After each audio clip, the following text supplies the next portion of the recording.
Hello, today was supposed to be Wingnut Wings Wednesday, but this kit was ordered and sent on Monday. I got it off of a guy called Sutton Modelman on eBay, absolutely fantastic eBayer, some of the best packaging I've ever seen, and he sent it special delivery so that I would get it yesterday so I could do a Wingnut Wednesday, and unfortunately Royal Mail sat on it for 28 hours roughly, so yeah, thanks for that Royal Mail once again. Wonderful job, just like you're doing right now for my mum through Amazon. My mum's ordered some stuff from Amazon which has been sent by Royal Mail. The people say they've dispatched it Royal Mail, so they haven't got it. So where are we? Absolute crap. Anyway, so you may be thinking, why on earth are you doing a bloody review, and especially a review of a kit that I can't even buy? Well, the fact is you can buy. You can buy on eBay for £229 from Sutton Modelman, because I see he's put another one up. Or you can buy this one, this actual one here. You can buy this kit off of me, because I've got two of them. Yep. Why have I got two, you ask yourself? Well, right, here's the story. If you don't want to hear the story, just fast forward. A model shop had one of these in stock, and it got, one of the sprues in the kit got damaged. So, well, they sold a kit, sorry, and the customer received it and one of the sprues was damaged. So the model shop replaced that sprue from an existing kit. And about the same time, Wingnut Wings ceased to trade. So they couldn't get a spare part. So they ended up with a kit, this kit here, with one sprue missing. And they thought, Nige would probably like that. So they got in touch, offered me this kit, great price, bought this, and I thought, right, I'm just going to build this without with the sprue that's missing, because the Sopwith Camel's complete. The sprue that's missing is for the LVG C.VI.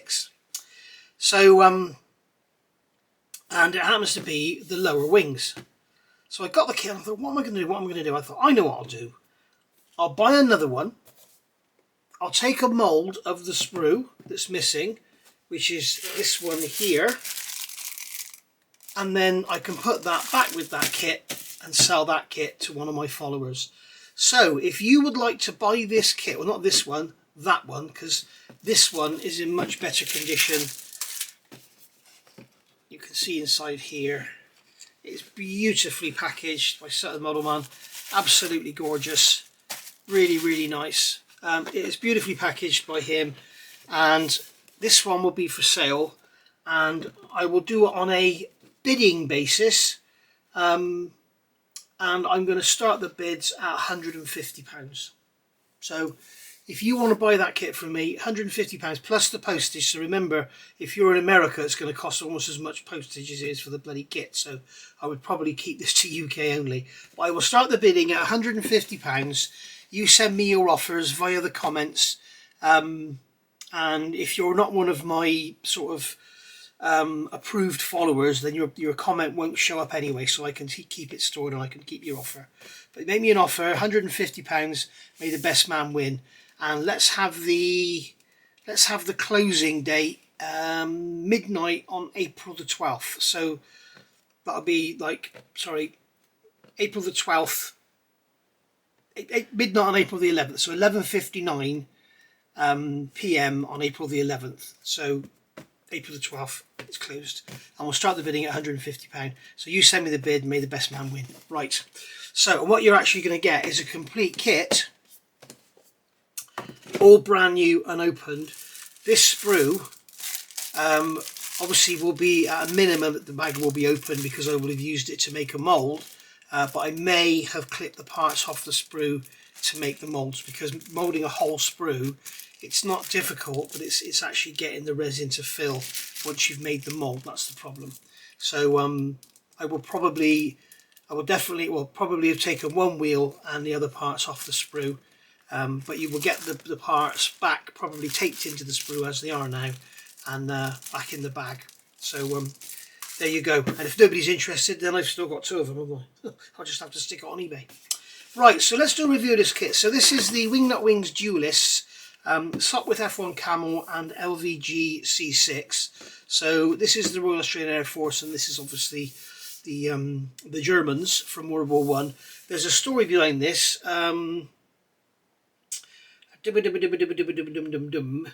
In the early morning of 9th of October 1918, an LVG C.VI from Flieger Abteilung 13 was on a reconnaissance flight behind the enemy lines when they encountered two Sopwith F1 Camels from 4 Squadron Australian Flying Corps near Nieppe. Yeah, so you can read out the rest yourself. So the kit is absolutely beautiful. So it's a big old box. You can read that there if you want. That's all about the Sopwith Camel. And then you can see these are the two models you can build from the box. Obviously you can get aftermarket and build the Camel as something else if you want to. And then you can read that there. That's all about the LVG C.VI. You can see around here looking around the box. Kit number is 32803. So the Wingnut Wings website is still up and going. So if you want to go and see all about this kit and see some features, then you can. So we've got lots of different languages on there with our health and safety and everything. And there we are. And it's manufactured in China and Korea. So there we go. The actual the kit, the LVG is actually 2007. I noticed on that sprue. So when we go into the box, we have the obligatory beautiful Wingnut Wings instructions, which we'll have a look at in a minute. And unusually, normally with these kits, what you get is 2 bags like this. So this is a bag, and you can see on here 32074 Clerget parts. So this is for the Sopwith Camel. So everything is, they're all individually bagged, and then they're all in one big bag. But then separately you've got this one in a different colour plastic, so I can only assume that that's from Korea and this is from China. But there we go, you can see on there 1/32 scale Clerget, and that's the actual engine. So of course, as you know, if you're familiar with Wingnut Wings, they do tend to make sort of generic sprues of engines and stuff, so they can share them between the kits. So yeah, we've got all the separate sprues here for the LVG C.VI. Again, we've got the engine sprue there. We've got our guns and everything on there, and then we've got some German accessories in here, which is nice. Got some bits and pieces, and then there's a lovely big sprue there of detail parts, and a little tiny sprue of clear. And then we have our decals, which are upside down, which is nice. And we've got our decal sheet there, lots of decals in here. We'll have a look at those in a second. I am going to open all these bags up. We'll have a good look. I'm not going to do what some other people do and just show you all through the bags. Although I fully understand 100% why people do that, because once you open the bags on these kits, you devalue them. So there we go. So we'll put that to one side, and we'll have a look first of all at the gorgeous instructions. And I will zoom in. I will zoom in closer. There we go. And I'm going to turn that upper light off. In fact, I'm going to zoom out a bit now. There we go. So we can have a look at these beautiful instructions. Unfortunately, a little bit glossy. But on the front here, we've got all the information about the Sopwith Camel, and then we've got all the information about the C.VI, the sizes, the dates of production, the armament they carried, and everything. If you're not familiar with Wingnut Wings, which I know a lot of you won't be, Wingnut Wings started off, Peter Jackson and Richard Alexander, they started off with World War I kits. The LVG C.VI is actually their second kit. The Junkers J1 was actually the first kit. I've got that one in the stash. And I think then the third one was the Gotha G4, which I got 2 of those. So I absolutely love them. When we look through the sprues in a minute, you will see there's nothing actually particularly that special about them. They don't have any fantastic slide moulding. They don't have any fantastic, sprues or frets of photo-etch or whatever. They are just so beautifully and thoughtfully designed. The plastics used are wonderful. They're models designed by modelers for modelers. So there's no stupid ejector pin marks. There's no daft assemblies. You don't end up with seams in silly places. Impossible photo etch, tiny little parts that are going to ping off everywhere. If you've watched me building the Lancaster, that is actually a Wingnut Wings kit, although Border Model bought the tooling, and you will see that is very, very simplified, although it looks very, very complex, because they have this art of designing parts. You've got one piece of plastic, for instance, the internals of the cockpit. You know, the starboard side of the cockpit internals is one piece of plastic and all the detail is moulded on. So you don't end up with hundreds of thousands of little parts like a mini art kit. You've got one piece of plastic and just some careful, thoughtful painting. Makes it look amazing. But the biggest thing that Wingnut Wings were known for, and Copper State models are hot on their heels, was their absolutely fantastic instruction manuals. And as you can see here, it's a beautiful book. It's glossy, it's beautifully printed, it's really high quality. People used to buy these. People used to build the kits and then sell them because people wanted to just buy the instructions. And they are, you know, if Wingnut Wings hadn't sort of ceased to produce part, they haven't gone bankrupt. A lot of people talk about Wingnut Wings going bust or bankrupt or whatever. They have just stopped producing. They are still a company. I think they're still registered. They still have a website which is up and running. They are still there. They could come back at any minute, I guess. They have no team. They have no stock, but I believe they still have the tooling. And as I say, they still have the name and they still have their website. So anyway, enough waffling. Going into the manual, don't worry, everything you see in here is the kit that I'm keeping. So if you want to buy that one off me, you are going to get everything as it is in the box, brand new, except for that one sprue. Okay, you're going to get the sprue, it's just that I will have probably taken it apart to take molds off it. So going into the book, we've got all the health and safety stuff here and some hints and tips. I would suggest washing the parts before you start because they can be a little oily. We've got all our legend here, which is all our symbols and everything going through. And then you've got the painting instructions here, which are absolutely amazing. As always with Wingnut Wings, you've got Tamiya, Humbrol and Federal Standard. They give you mixes and they will also give you, you know, apply a clear varnish to achieve desired gloss or semi-gloss finish. So they don't sort of worry about the gloss or matte finish of the paint. It's up to you to deal with that.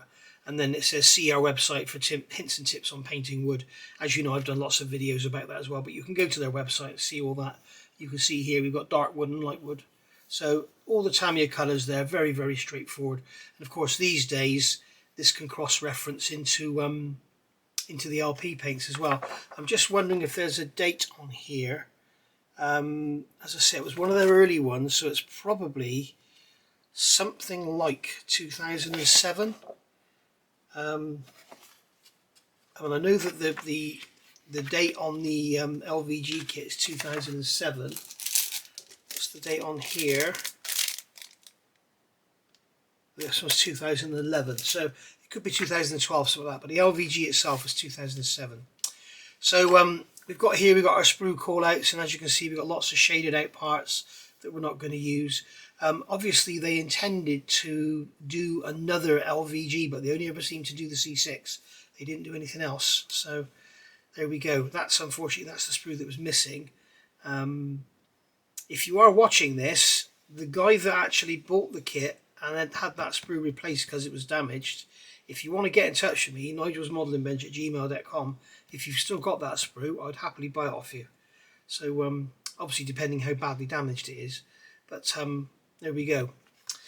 So and then going over the page, you can see we've got more sprue callouts there, lots of unused parts, and then here you can see the multitude of decals. And this is really cool because here you've got your linen, your tape, your linen tape for the wings, and you can see that 2/3 of it is blued out. You're not going to need it, so you can have lots of spares. And then we've got the dark and the light lozenge effect for the wings, which is really nice. And then we've got all our generic German and English or Australian markings there. So going into the build straight away, we're into the you've got the magazines for the guns, we've got the instrument panel. You can see here we've got all the detailed painting, giving you all the decal placements of where all the decals are going to go. This is for the Sopwith Camel, by the way. And as I said about the instructions, you've got all your reference pictures here you could ever need. Here's a restored aircraft, and here's a couple of wartime images giving you actual pictures of the actual aircraft themselves. So very, very nice indeed. And then here we're actually, we've got this side piece here, and we're going to join that floor into there with the rudder pedals and the control column. You can see all the painting instructions on here as well. Wherever you see like a drip with a letter or whatever in it. You can see that's the painting instructions. And then going over the page, we've got the fuel tank here, we've got the photo etch safety belt going in there, and then we're going to add the other side. Okay, and then we've got this cross reference going in there. I can't see this very well because it's not glossy for you, it's glossy for me, and this is how it works. I've got the lighting set up so that you can see it without any reflection. Unfortunately, because of that, I can't. So, and here we've got a wartime photo. 4th Squadron AFC Commanding Officer Major W.A. McClory posing in front of the Sopwith Camel 1 on the 6th of June 1918. So it was reportedly his camel. And then here we've got the guns going together. Empty loops, empty link for shoots. Padding on the back of the guns there. And then here again, fantastic with Wingnut Wings. You've got all the rigging for the control cables and all the rigging in the side of the cockpit there. And then all the colours, all the colour call outs here for the detail. And then you've got some photographs here of the real thing. All very, very nice indeed. And then going over the page, we're going to do some rigging here in the tail end. We've got lots of different colours to add on the inside. Again, we've got a photograph there of the actual firewall. Draw a hole for tail skid control cable. And then we've got to remove some bits and pieces here. We've got to drill some holes. And then we're going to put our fuselage halves together around the cockpit. Adding the lower wing. Drilling some holes in the bomb carrier if you're going to fit the bomb carrier. Got a lovely picture there of the tailplane with the rudder, with the rudder and the elevators and everything in there. So unidentified Ruston and Proctor built Clerget or Bentley powered Sopwith F1 Camel shown on page 10. There we go. So we've got the cockpit decking. We've got to do some surgery here, remove some bits and add a part in here. This is something else Wingnut Wings do a lot. They will actually have one generic part and then you'll remove bits and pieces of it to make it fit different models. We've got some lovely Australian camels down there. And then we're going to add the fin and the rudder. We've got a control horn going on the ailerons there. Ailerons in the lower wing on this one. And then we've got struts. We've got our Vickers Mark 1 machine guns going in here. Pulley inspection door. Tie down rings going on. And then we've got our machine guns going on. Again, lovely photo there. Wartime photo. You can see here we've got the control horns in the top and they're telling us about adding rigging there, I believe. And then over the page, axle going in with the undercarriage supports. We've got the Palmer cord, aero tire and detachable shield. So there we are, we're adding the detachable shield. See, they've got the spokes in there. That's so that when you put it on, you've got the hole with the valve cover. That's what you'll see through the spokes. And then we've got the petrol pump there. What more reliable for your petrol pump than having a propeller behind you? And then here we're going to build up the bomb racks and put the bombs in the bottom of the aircraft, fit the undercarriage, and then we're going on to the engine. We've got two alternatives here for our engine. We've got A and B. I'll show you that in a second. And remember, this is not a radial engine, it's a rotary engine. So basically the crankshaft was bolted to the firewall, and the engine span around the crankshaft. So, and the propeller was actually bolted to the casing rather than being bolted to the crankshaft. So the whole thing flew around, so that's why you see no exhaust pipes. The oil was just slung out, or the exhaust just came out when the valves opened. Propeller here with the detail going on the front, so we've got a spinner there. Very nice indeed. We've got some rigging. It's actually ignition wires going on the engine. You can see them if you look closely on that photograph there. And then here we've got our rigging diagram.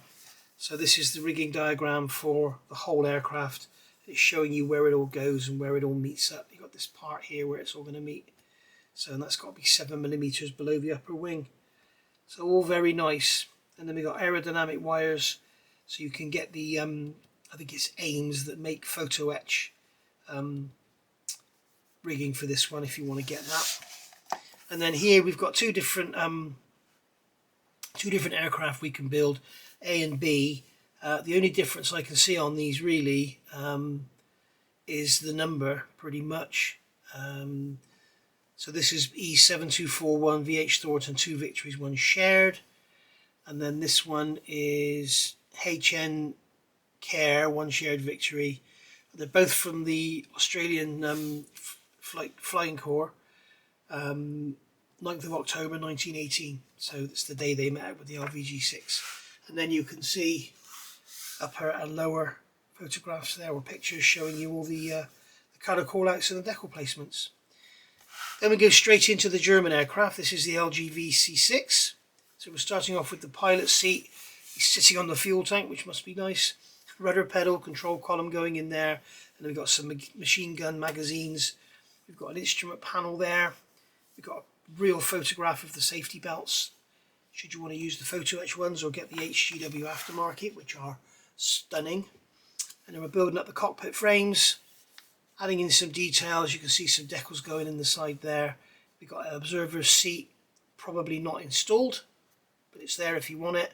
And then we've got some ammunition magazines there, and then all the colours and everything of the cockpit here, and the rigging that we're going to be doing for the control columns.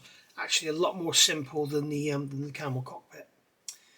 Then we're going to build up the bulkhead here with the aerial wheel, and we've got what looks like a radio there. This airplane was used a lot for reconnaissance apparently. And then we're building up the fuselage in different sections, and then we're going to drop the cockpit in.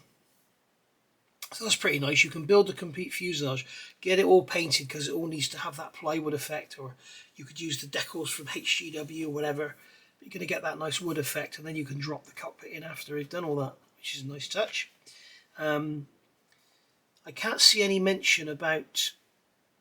Oh, there's the paint call out. So they're calling for F. F is the light wood, so yeah, it's just plywood inside. I think the outside was stained, but the inside was plywood. And then you've got this sort of RLMO2 colour going on with the being German. A nice photo there of the real thing. Then we're going to build up the engine. We've got a Mercedes-Benz 4A engine, so lots of detail going on there, lots of detail you can add. Have a look around on the Hannant's website. You'll find bits and pieces on here that you can add to it should you want to. We've got the spark plugs there you can paint. You can add all the spark plug wires if you want to. Engine's going in with a shroud going over the top, fuel line going in there. Oh, that's a radiator water pipe, sorry. And then we're going to build up our guns. You can have a look at those gas patch 3D printed guns. They are absolutely stunning. But if you do this one nicely, it will come out absolutely fine. They're even giving you a tool there to roll the barrel on. So there you are. And if you use that over something soft like a rubber or like a sanding sponge, if you use that over that, roll it over, that barrel will roll up beautifully. I would recommend not annealing that, because if you do, you'll probably end up with it all caving in the middle. And as soon as you touch it, it'll just collapse. So we've got the cockpit combing going on there, and the nose cowling, so sort of sealing everything up. And over the page, we have the upper wing centre section. We're adding in the tailplane, then we've got the elevator and the rudder, all nicely separate. Apply lozenge camouflage decals over gloss painted, not just clear coated surface.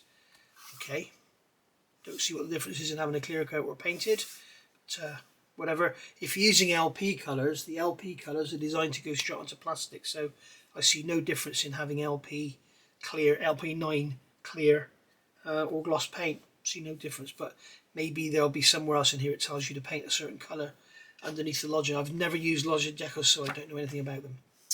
And then here we've got a lovely wartime pick, and you can see here this is showing you the tapes, the linen rib tapes. You can see those stripes on there, which they give you as decals. Camera port rigging guide, interesting. And then we've got our undercarriage going in here with our legs and everything. You can see there we've got some tyres of the real thing. You can see some images there. Very nice. And then here we've got the machine gun. That's being used in tests by the look of it. So you've got the gun going on there with the magazines. We've got the gun ring going on the back. Building up the upper wings, which are in halves, which is unusual for Wingnut Wings. Normally they've got this art of moulding the wings in one piece. And then we're bringing all that together. And then we're going to add the exhaust assembly. I did notice there's an exhaust assembly that we don't use, so you must get some spares. And then we've got all our optional accessories here. So we've got a camera, we've got an FK stab camera, we've got a FK3 camera and an FK2 camera. So these different cameras have accessories. We've got a handheld camera, we've got a homing pigeon box, a toy bear, a flare pistol, first aid kit, a step ladder and a ladder. So all these little nice accessories to add to the kit, so that's very nice. And then here we've got our rigging diagram, very nicely done. And then here we have some genuine photographs of the actual aircraft itself. Now I don't know why they've got that C there crossed out. It could be because this has come from the kit. They're giving the, okay, it's option C because the Sopwith is A and B. Okay, I did wonder if that was maybe a generic picture from the kit instructions. And obviously when you buy these kits, if you get the LVG C.VI on its own, you'll probably get 3, 4, 5 different options for colouring. But when you buy these Duellists, you only get one for each aircraft. You don't get more than one option generally for the aircraft, other than with the Camel there, because it's only the number that's different. So you've got the LVG C.VI, 7248318, Sergeant Greyer and Lieutenant Konk, Flieger Abteilung 13, 9th of October 1918. So you can see these aircraft coincide, they mean something when they're put together. You can see the fuselage there is all plywood, and then more pictures down here, and we can see we've got the wings are all in those lozenge decals. So note direction of lodges of fabric application. So very interesting. I'm not sure how you're supposed to determine what the lines actually mean. We've got some gentlemen there stood by their aircraft. Some more. There's a lovely one with a striped nose. These aircraft were actually, they went right on until post-war they were being built. They were being built into the 1920s. It actually says on here, as a consequence of this post-war use, we are lucky to have surviving examples of this important aircraft today. So if you look around on eBay, Google even, you'll probably find loads of images. So as you can see, as I said, Wingnut Wings instructions, absolutely amazing, fantastic, full colour, full reference, fully noted. You know where everything is. It's not like, you know, some of the trumpeter kits today, you've got 4 or 5 different options and they don't even tell you what period they're from, let alone what country or division or whatever they're from. And the other thing that's really annoying me with model manufacturers lately, one manufacturer is really bad with it, and they will say, you know, this aileron or this aileron, but there's nothing as to which one had what aileron. You know, you'll have 5 different aircraft or 5 different decal schemes in the box, and you've got 2 choices of aileron and absolutely no reference whatsoever as to what they are. But then having said that, it's always worth checking because sometimes they get it wrong anyway. But yeah, but with Wingnut Wings, you'll never get anything like that. Okay, it's like in here, you know, observer's seat, they've given you it, but it's probably not installed. Parabella magazines, probably not installed, but they give you them anyway, just in case. They don't just leave them out, they give them anyway. It's such a shame they stopped producing kits because everybody loved them so much. Yeah, they got their haters. Everything in this world has its haters. A lot of people say they should have diversified from World War One. Well, they did. They just left it a bit too late. And I think they always strive for perfection. Whereas, you know, a lot of manufacturers would probably accept the 2nd or 3rd test shot. I know from reading about the Fokker triplane, Richard Alexander just kept refusing, just kept turning it down. And, you know, he wanted perfection. And in the end, Meng produced that kit, as you all know. I've done a review of it. I've done a review of all the books from Ray Rimmel that he kindly sent me. Lots and lots of information. And when you actually read those books about the design and everything, you'll see that Meng have made changes to the kit that you think, like, why? Why have they done that? You know, so very interesting. But, you know, when you look at the Meng, if you've got one, have a look at your Meng triplane and you'll see the plastic is extremely similar with these great big tabs and everything on there. It's even like the same colour. I've got a feeling they must have had Meng doing the moulding for them. Because it looks identical. But when you look at the instructions, not a patch. Meng instructions are not 1% as good as these. So there we go. Right, so let's have a look at the kits. I'll tell you what we'll do first of all. We'll have a look at the decals, because they do look very, very nice. Let's have a look at what we've got in here. As I keep saying, guys, this is not the kit that's up for sale. This is mine. You will get a kit, except for sprue D on the LVG, you will get a kit that's completely sealed, brand new. So in here, you know, when you see your manufacturers that don't give you many decals, okay, have a little think about this. So we've got our photo etch fret there, so you can see here we've got little emblems. In fact, I'm going to zoom the camera in a bit more. In fact, I'm going to bring it down. Hang on. Okay, so we can see here we've got our photo etch. So we've got our massive wide seat belts there. That's for the Camel by the look of it, and then we've got the stuff over here for the LVG C.VI. We've got these little brass emblems that you can put in front of the model if you like, and if they've got these sort of fake screws in each corner. More belts there, little brackets, and then there's your cooling jacket for the gun. You can see you roll that round the tool they give you and it will be beautiful. And then you've got the gun sight and more gun sights on that side. Very, very nice indeed. So as I say, you know, people were mad about Wingnut Wings. There's nothing that sort of that jumps out at you. It's just the overall quality and everything. And it's stuff like this. You can see here we've got our decals, and they're made by Cartograph. They're designed in New Zealand, printed in by Cartograph in Italy, and you can see they're absolutely perfect. And because they're designed by Wingnut Wings, they will be perfect. You can see we've got all the cutouts and everything as necessary in there. But the colour is perfect. Minimum carrier film. Great colour saturation. No graininess or anything. Typical of what you'd expect for Wingnut Wings. And then we've got the German side of things here. So we've got our crosses there for the wings and the fuselage. The name badge that goes on the side telling all the enemy what aircraft it is. Excuse me. And then we've got some stencils here. And then we've got instrumentation here. And then more, we've got some maps and stuff there, look, which is a nice touch.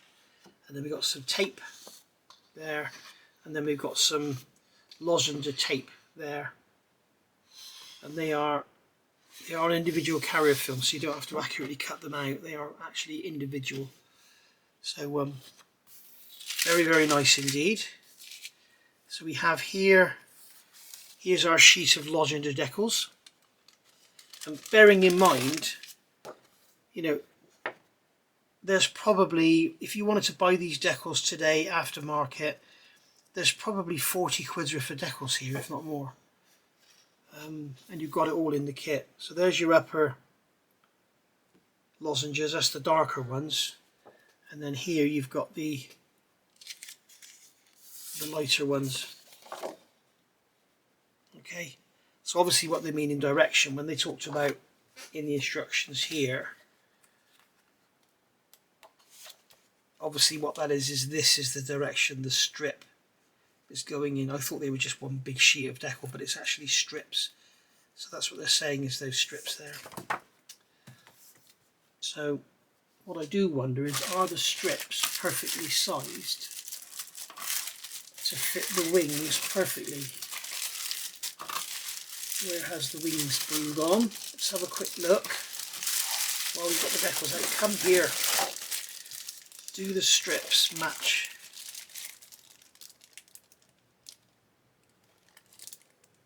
It looks like they're slightly wider, so you may have to do a little bit of trimming because you don't really want them overlapping, because you'll end up with a dark spot. But there we go, so you've got those. So we'll get those back on there. And then here we've got the rib tapes. German rib tapes for Lozenger Flugzeugstoff. 2008. So we've got yellow, red and blue rib tapes. So lots and lots of spares for the decal box there. And very, very nice indeed. Now I'm just going to put these away and seal them up. and then I'll be straight back. Okay, so let's have a look at the Sopwith Camel first. We've got our engine sprue there we can have a look at in a minute. So we'll get this bag open. So as I say, we've got a large bag with individual bags inside it. So we'll get this large bag cut open and then we can get all these sprues out of here. Okay, we've got a clear sprue there. We've got our paper label. So we have wings, tailplane. Nice to see on this one they're all one piece, and on the LVG you've got separate rudders and everything. Is there a date on this? 2013 I think that says. Fuselage parts. See, as you can see, it's not mega complicated. I mean, it's, you know, you don't really need to be a highly skilled modeler to build one of these. They go together quite easily, and they are absolutely gorgeous. So here we've got, let me get these out of the way. Got lots of stuff on the bench here which is getting in my way. Out of the picture. So here we have sprue A. So this is our Sopwith Camel, and it says on here 2013. So 11 years old, but very, very crisp moulding, very, very sharp, very, very clean. And you will see, you won't really see it until you actually build it, unless we see anything in particular. But the sprue connection points are always in very, very sensible locations, never in daft places. So you can see here we've got the fuselage, the cockpit sides here. And as I say, rather than having all these little bits here as separate parts, it's all just moulded on as one. And you can see we have gorgeous detail there on the levers and everything. And you know, it's nice that it's all moulded, and the ejector pin marks are kept into areas that are not going to be seen. So you've got ejector pin marks. Where's my pointy tool? You've got ejector pin marks here, but nothing on. There's one there, which I don't think you're going to see.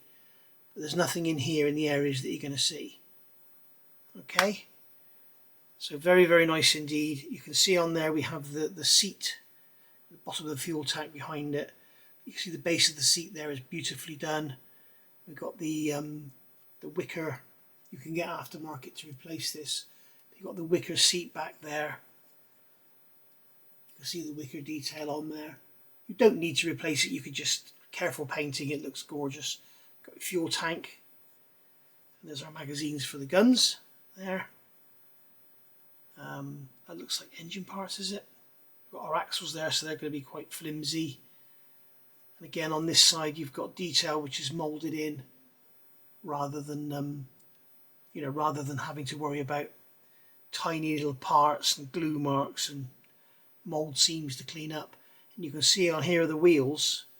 You've got, if you look inside there, you can see there are spokes. I wonder if this is better with the light off.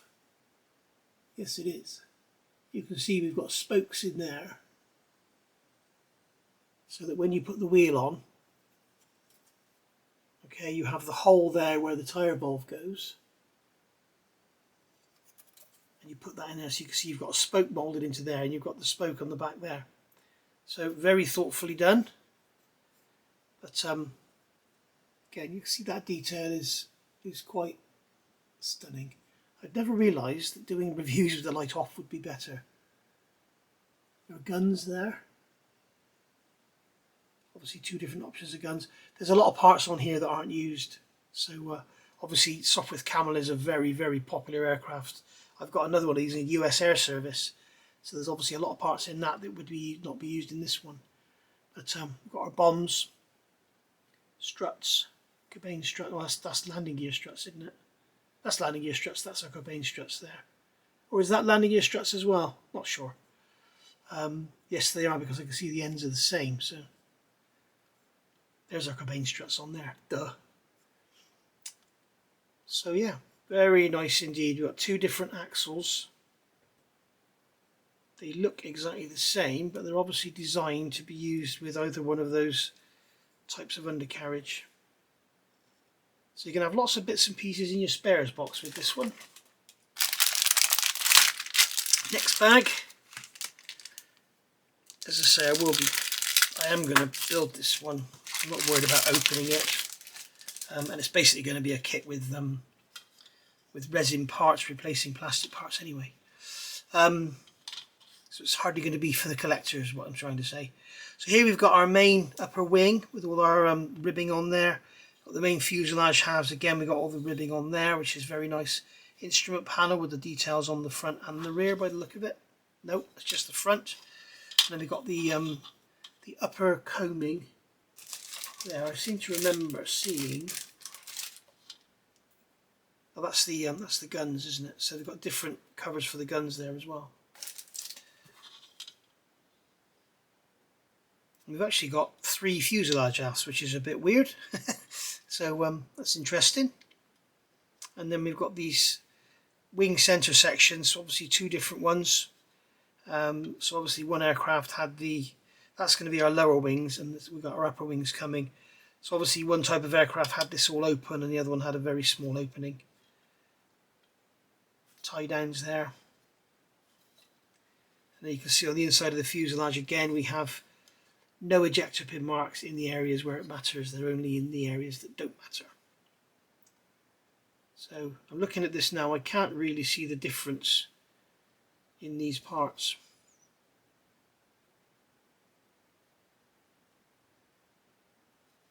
Yes, I can.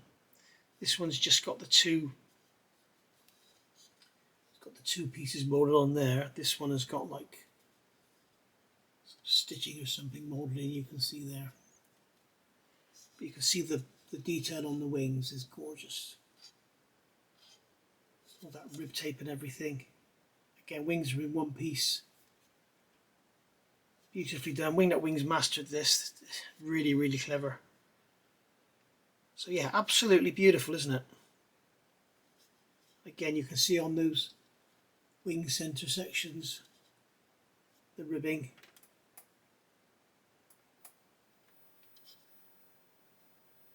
Very, very nicely done. We'll try with the half light. And then this is our sprue D. Seems like sacrilege cutting these bags open. But there's some kits I've got I certainly wouldn't be cutting open unless I was going to build them, but because once you open them the collectors don't really want them. Got a nasty scratch going on there, but I can't hardly feel it, so that won't be anything too much. Feels quite oily as well. So we've got 2 different propellers there. You've got the round end and the square ended one. There's our main wings. We've got ailerons here with the washout on them. We've got the fin there with the rudder, elevator, tailplane, rudder pedals, control column. It's all perfectly moulded, no flash, thoughtfully made, beautifully designed. Just stunning. Absolutely stunning. You can see this is slide moulded so that you've got those slots in there that the wing center section are going to just clip onto, so it's going to be a really nice strong joint. And again, you can see the detail, the rib tapes. Beautifully done. Wash, dry brush, they're going to look beautiful. So there we are.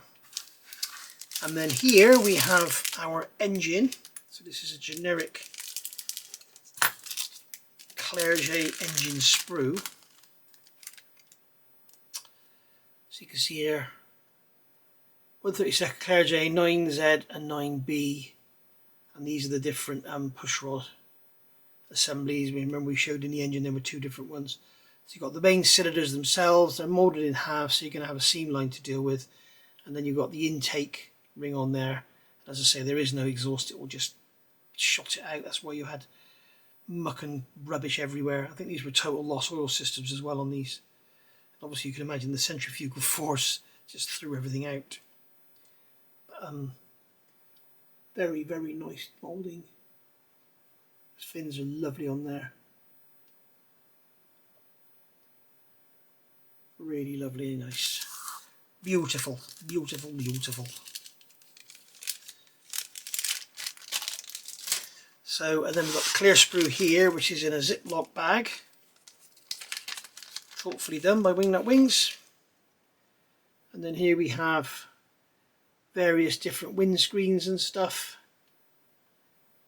Gauges, it's going to be fuel filter bowls, whatever. But Wingnut Wings clear parts are always lovely, they're thoughtfully made.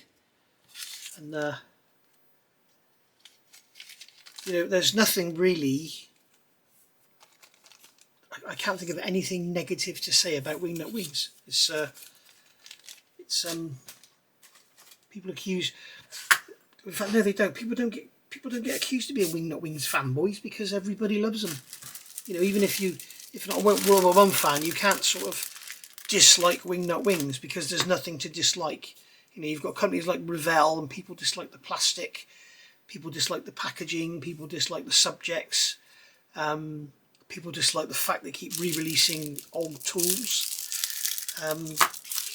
But you know, with Wingnut Wings, there's really nothing bad to say about them. It's strange. So here we have the LVG C.VI, and this is obviously our fuselage, and this is all plywood construction, so there's going to be no rib tape or anything on here. But it's going to be a nice exercise in wood graining. Again, you've got the wooden propellers there. So very, very nice. We've got the upper coaming there with the two positions, one for the gunner, one for the pilot. We've got the gun itself there. And there's the engine covers.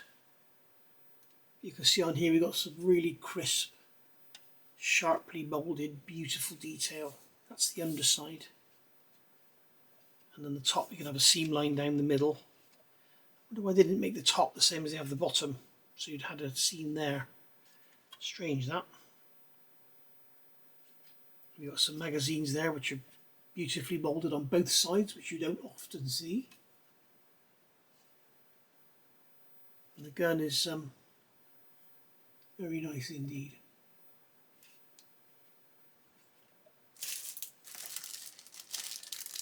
And then we've got this one here.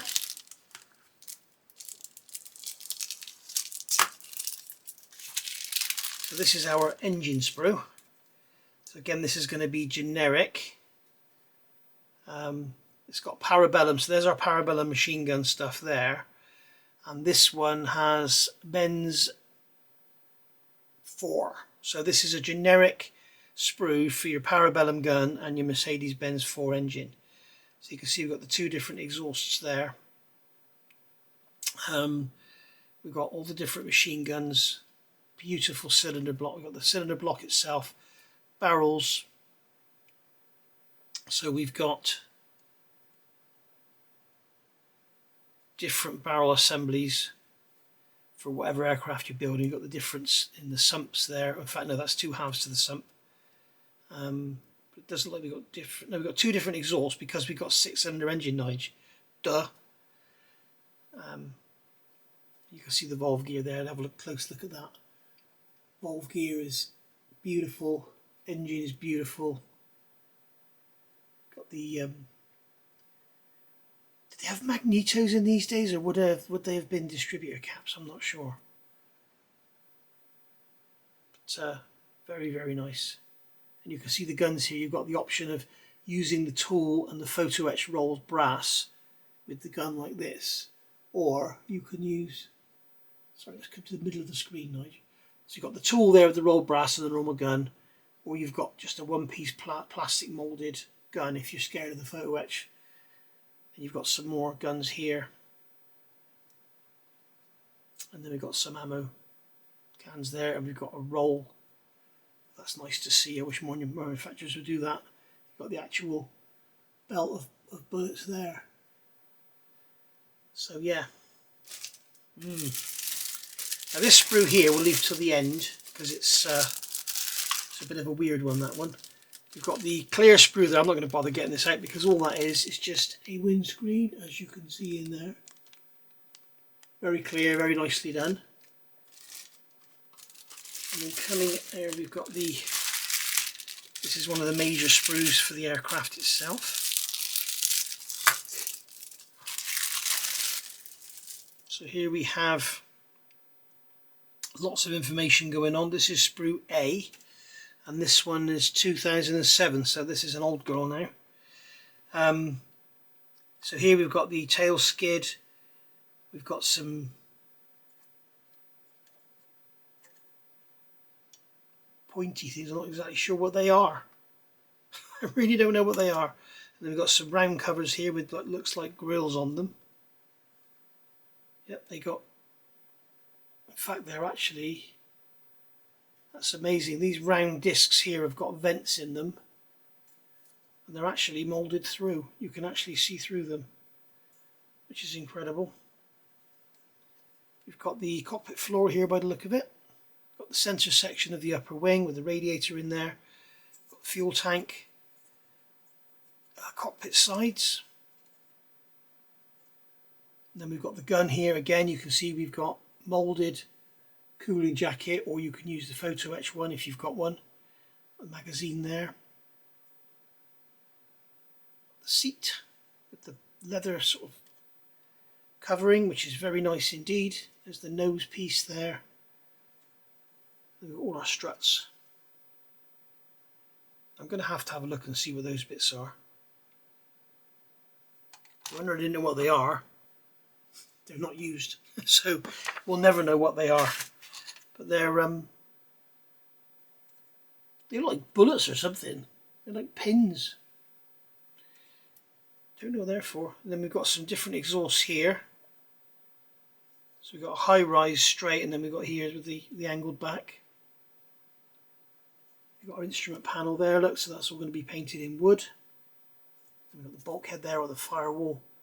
We've got our cabane struts here, undercarriage legs. Nicely done with the rope tying the legs on. Lovely, lovely, lovely.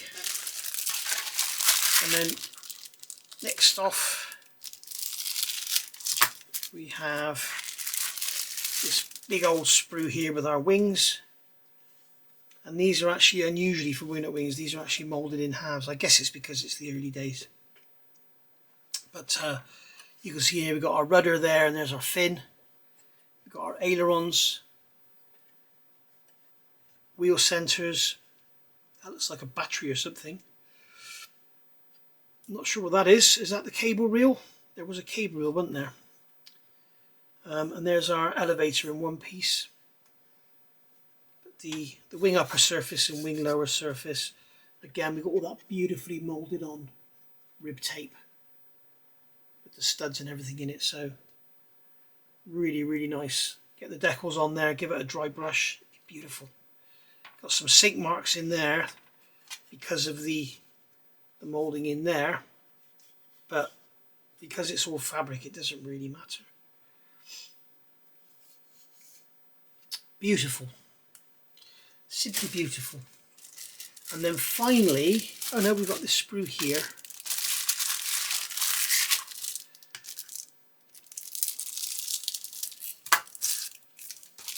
We've got this sprue here, and this has 4 different propeller blades in there, which I believe are not used. Let's just get the sprue cord out again. There's a lot of stuff in here that is not used. Here we go. There's that sprue there. So it's that way up. So all we're using is the step ladder. We're not using these propellers, so obviously we're going to use that propeller on the aircraft. And it's telling us all these bits here. That's the ring for the gun and everything is not used. So there's loads of stuff on the gun that's not used as well. So you can have lots and lots of World War I German accessories left over, which would be dead handy for your spares box. Got some pistol there, there's a pistol there, there's a pistol there, and they're not used. So basically you could just chuck this sprue, except for that propeller, you could chuck this sprue in the spares box, I think. It's very nice. Let's have a look around it. See all the detail there. We've got some electronics and radio boxes and God knows what. Some cameras here. There's an impeller. I'm not sure if that's used in this kit for the fuel pump, but there's an impeller anyway. There's another one there. There's a barrel there. Looks like a tool for rolling photo etch. 1, 2, 3. I think that's 2. So you're going to end up with at least 5 spare propellers from this kit. I think there was 2 in the kit, wasn't there? Or was that on the Sopwith Camel? Yep, no, there's 2 in this kit as well. So you're going to end up with 5 spare propellers. Which is dead handy to practice on, isn't it? So there we are, and the step ladder's a nice touch as well, if you're doing dioramas and stuff. And then finally, we have this sprue here, which is sprue D, which is the lower wings, wheels, main axle for the undercarriage, and your tailplane. Now, I'm not going to open this purely because I bought this kit purely to take a moulding from this sprue. But I've just realised, actually thinking while I'm doing this review, one of you may get in touch and say, hang on Nige, I've got that sprue spare, or I got a kit and it had 2 sprues in it, or I started building the kit and messed it up and you can have this sprue, buy this sprue off me, whatever. Whatever, if you've got one of these sprues that you don't have a need for, I will buy, have, beg, borrow, whatever, and then I don't open this one, and then the person that buys the kit might actually get a complete kit. So we shall see. But if I do end up opening this, as I said, this kit, the second kit will be for sale, bagged up, brand new, untouched, except for this sprue, possibly. So you will probably get this, you'll get the kit with this sprue in a bag that's been opened and taped back up, and the parts will probably have been taken off the sprue and then taped back in position or whatever, so they don't all clatter around and hit each other off. So if you're going to buy this kit and build it, then it's going to be a bargain. If you want to buy this kit and keep it as a collector's item, it's probably not for you, because having bags open, let alone having parts cut off sprues, is just a no-no. I've seen these on eBay and I've seen them go started for 160 odd pounds. So this kit certainly won't be started, and it will be 95% brand new other than this sprue. In the meantime, if somebody gets in touch and they say they've got the sprue, then you could end up, I will then tell you that the kit is now being sold as brand new, and the offers then will go through the roof. So I will see you all soon. Thank you for watching. If you do have an interest, as I say, stick it in the comments below that you have an interest and make me an offer. It's like an auction, and it's going to close at 11:59 PM on the 11th of April 2024. Thank you for watching, and bye for now. And as I say, the minimum is £150. So if you don't want to bid £150, then don't. And as I say, the bidding will be hidden. It won't be open. So you just take a chance. If you want to take a chance at bidding £150 on the 11th of April and assume that nobody else has bid, then you'll get it for that. But as I say, in the meantime, if anybody else gets in touch with me, I will let you all know that I've got another sprue and the kit is now 100% brand new and complete. Thank you for watching. I will see you soon. And any questions or comments, stick them down below. And if you haven't already subscribed, please subscribe, hit the notifications bell, and you'll get to know when I'm putting new videos out. Thank you for watching. Bye for now.